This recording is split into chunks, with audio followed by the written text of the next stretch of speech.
Hello and welcome to Leaders of Tomorrow, India's only daily television platform for small businesses. Over the past 7 years, we've understood what matters most to you, the entrepreneur.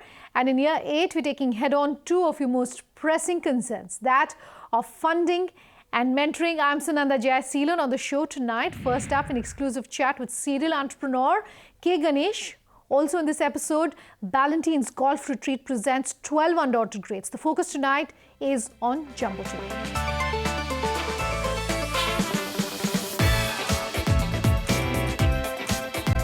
Being joined live tonight from Bengaluru by Ganesh, serial entrepreneur and investor, and a very popular jury member and investor and mentor here at Winning Pitch, brought to you by Vadvani Foundation, an initiative that we are running this year on the Leaders of Tomorrow. Ganesh, thanks for your time here. You know, you wear multiple hats. Let's talk first about your personal journey working across several companies in India Inc. before deciding to turn mentor. I actually became an entrepreneur by accident. I was working after my MBA at Hindustan Computers Limited. When I joined them in '85, it was a very small company.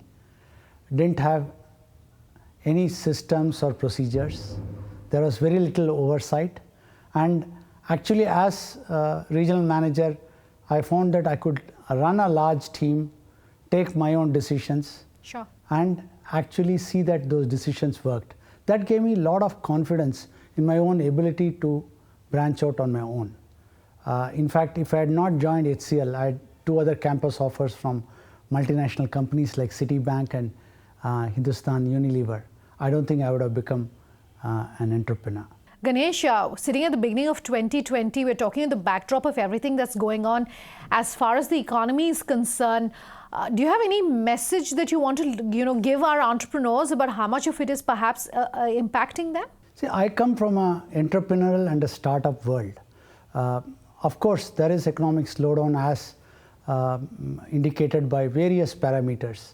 But I think from a startup entrepreneur perspective, it is business as usual. I don't think there is anything that we need to really worry about.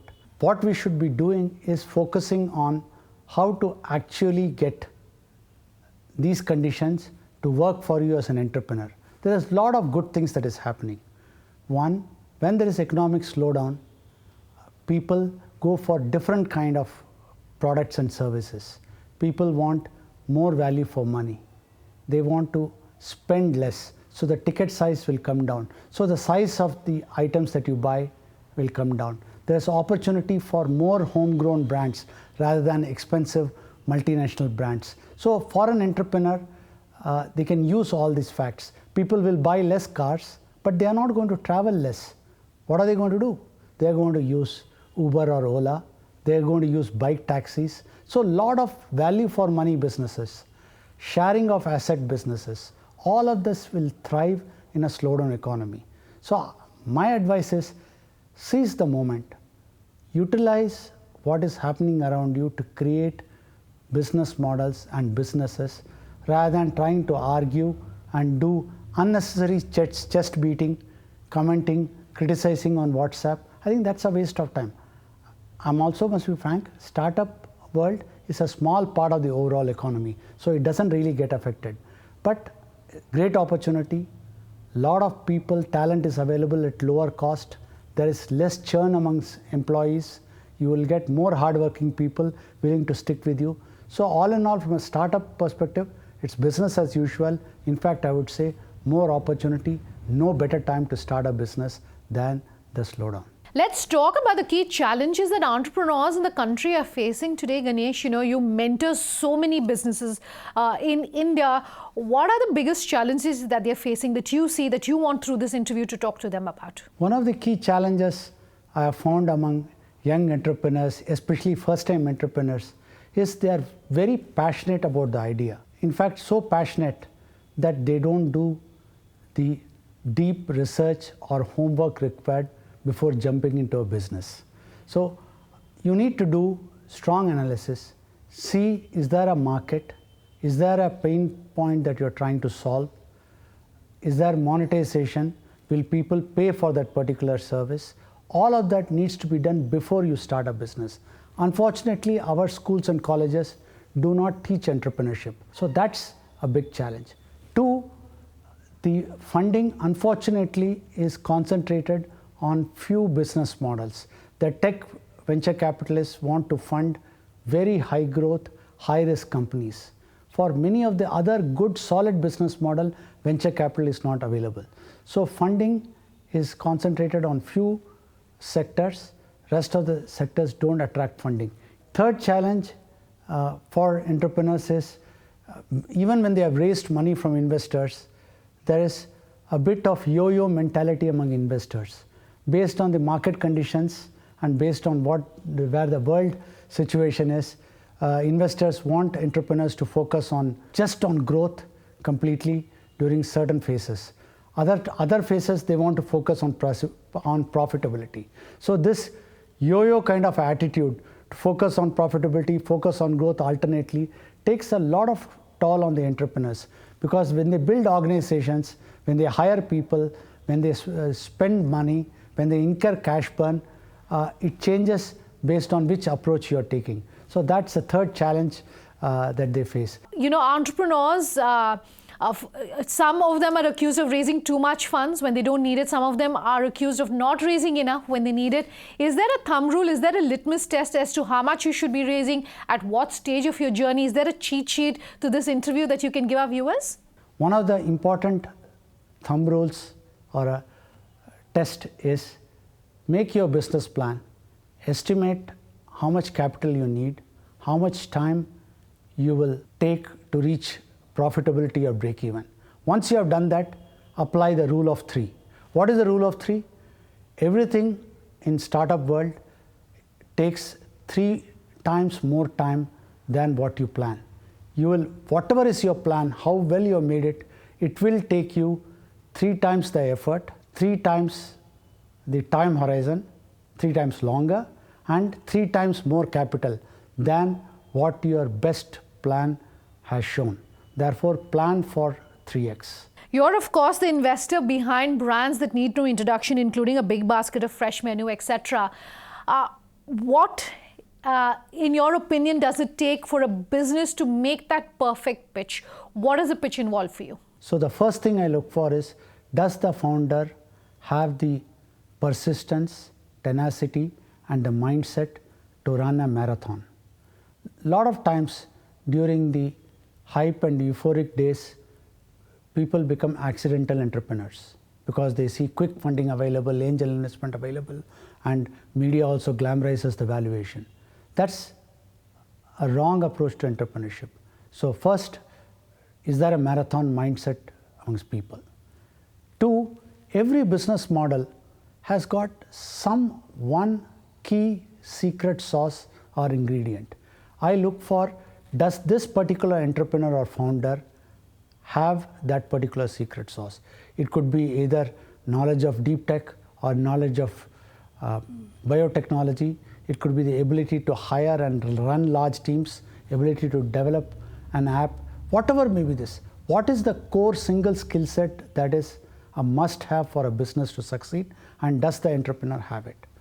Third, I look for is the sector and where they are operating in. Is there a large pain point they are trying to solve? Is it a big problem? Is it a nice to have problem, or is it a must have solution that they are trying to address?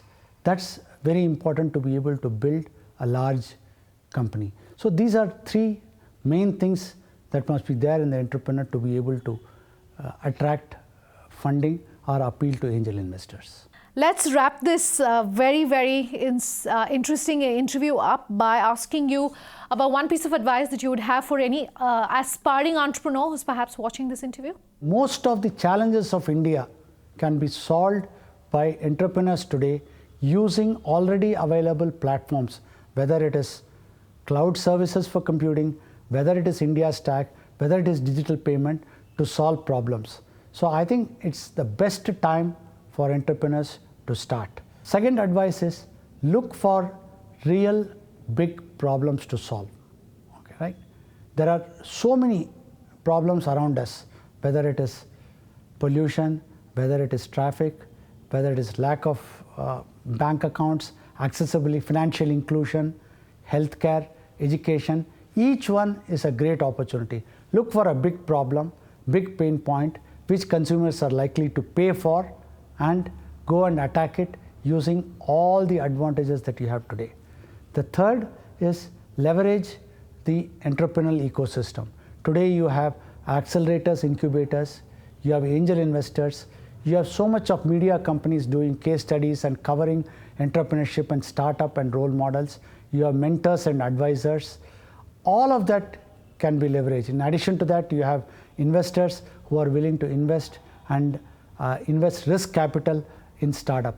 Use all of this and start your entrepreneurial journey today. All right, K. Ganesh, as always, fascinating talking to you. Thanks for your time on the show tonight. Let's limit a short break. On that note, on the other side, Ballantine's Golf Retreat presents 12 Undaunted Greats.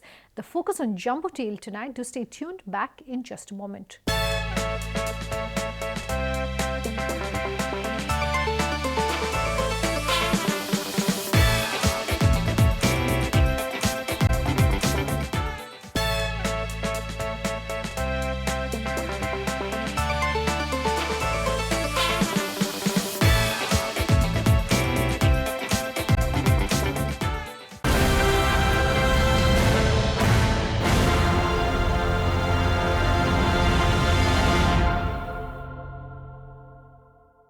Welcome back. You're with us here on Leaders of Tomorrow, and tonight Jumbotail is our focus in our special series.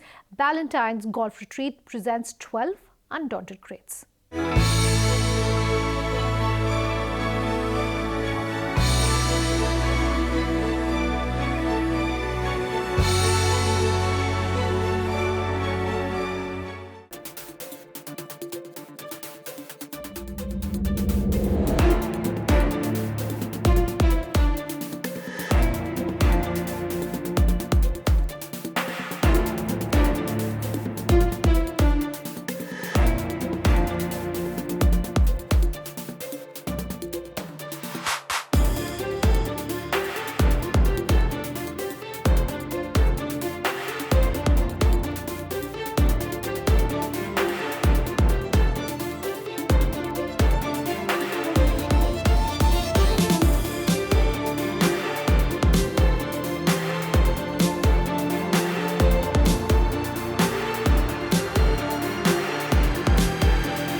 Ashish, thank you so much for giving your time here on Leaders of Tomorrow. Thank you, Shreya.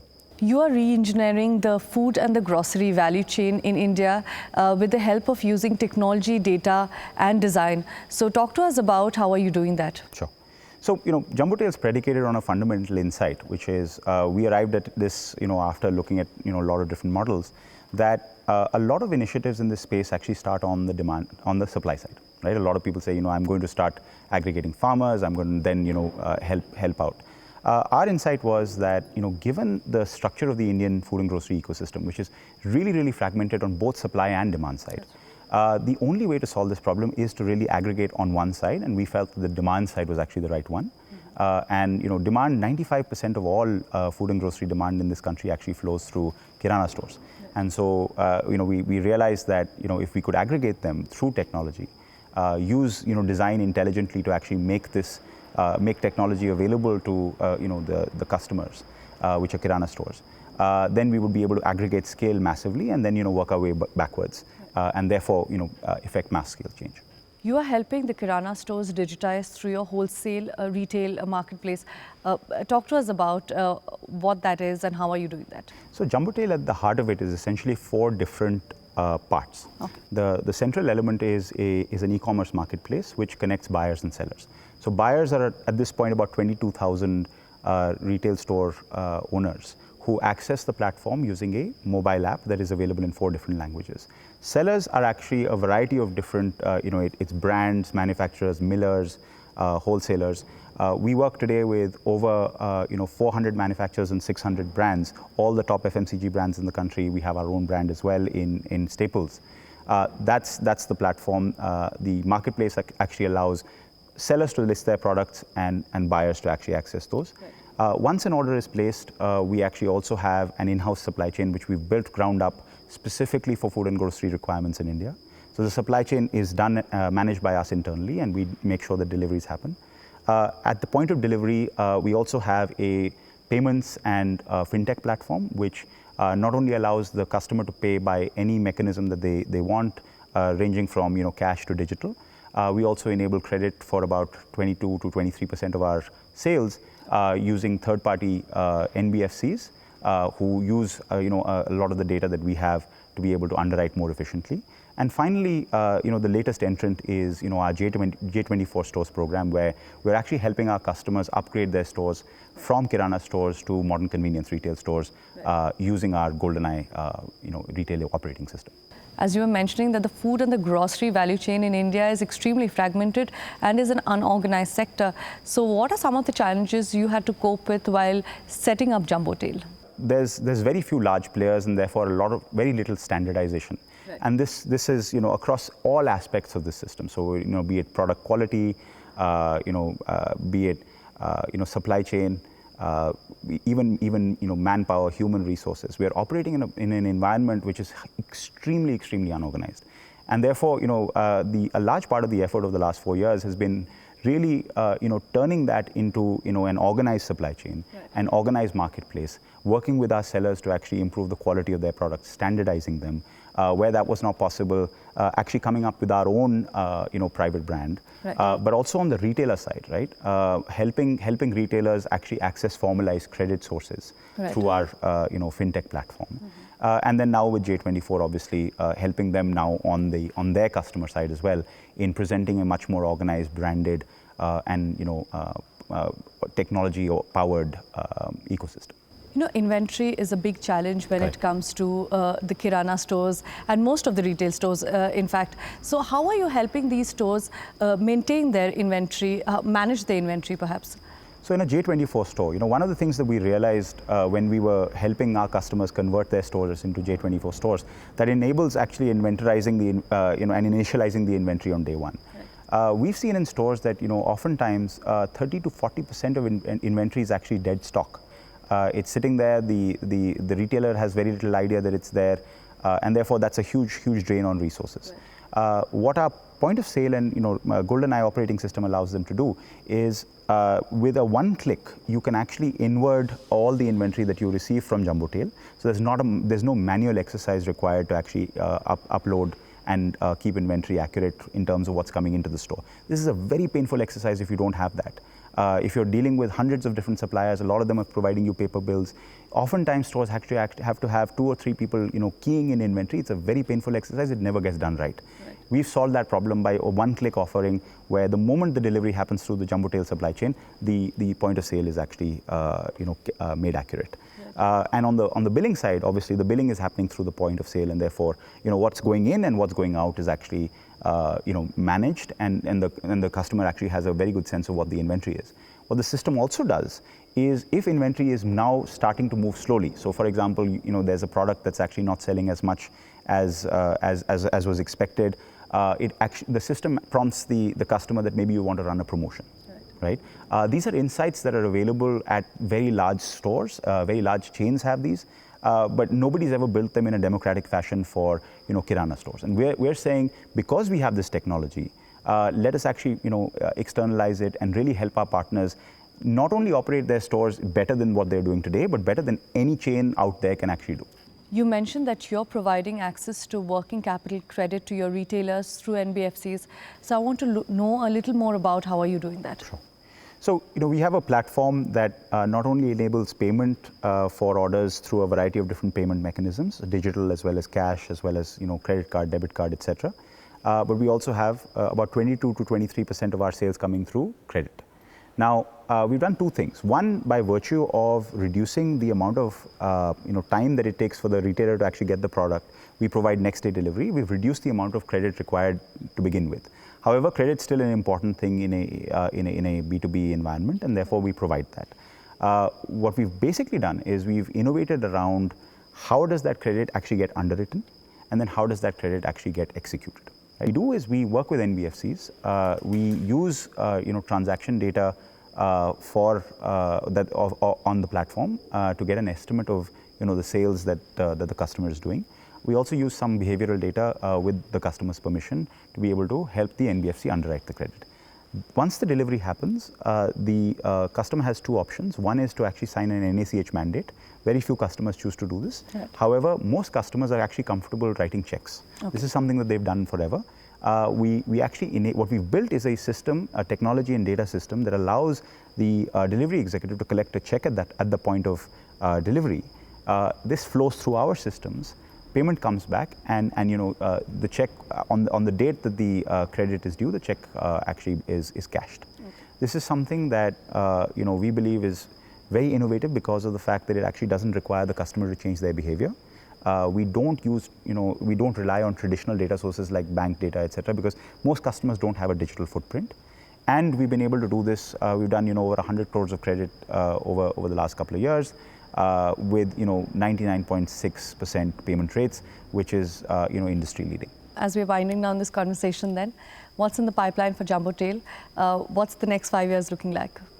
I think in terms of what we want to do, there's obviously a geographical expansion of the platform, as I mentioned a little earlier. We will be growing to other cities in South India, and then over the next few years, obviously to other larger towns. J24, our goal is in the next 5 years to have, a J24 store in 3 minutes walking distance of every single citizen in the top 25 cities in the country. Right. So that's, geographical expansion. There's expansion on the J24 side. We have a private brand, Jumbo Farms, which is already 15% of our portfolio.